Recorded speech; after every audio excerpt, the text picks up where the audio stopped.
మీ ఇంట్లో చిక్కుడుకాయ అంటే ఆమడ దూరం పారిపోయే వాళ్ళకైతే ఈ కర్రీ అయితే చేసి పెట్టండి.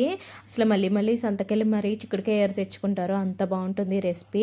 సో, దానికోసం చిక్కుడుకాయలను అయితే ముందు చిన్నగా కట్ చేసేసుకొని 2, 3 కూతలైతే వేయించేసుకొని వాటర్‌ని డ్రైన్ చేస్తానండి. పక్కనొచ్చేసి పాన్‌లోకి పోపులన్నీ వేసుకొని పోపులో అయితే ఫ్రై చేసుకోవాలి.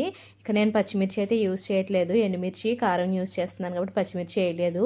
మీరు గనుక పచ్చిమిర్చి వేసుకోవాలనుకుంటే ముందుగా తాలింపుతోనే పాటు ఫ్రై చేసేసుకోండి. ముందుగా పక్కన డ్రైన్ చేసుకున్న ముక్కలను కూడా ఇందులోకైతే వేసేసుకొని ఇవి కూడా ఒకసారి కలుపుకొని ఫ్రై చేసుకోండి.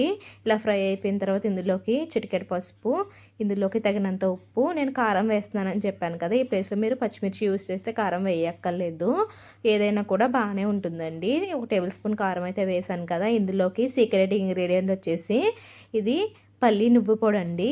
ఈ పొడి వేయడం వల్ల ఏంటంటే మొత్తం కర్రీకి టేస్ట్ అయితే మారిపోతుంది. చాలా బాగుంటుంది. డెఫినెట్గా ట్రై చేయండి. ఇంతే ఫ్రెండ్స్, థ్యాంక్స్ ఫర్ వాచింగ్.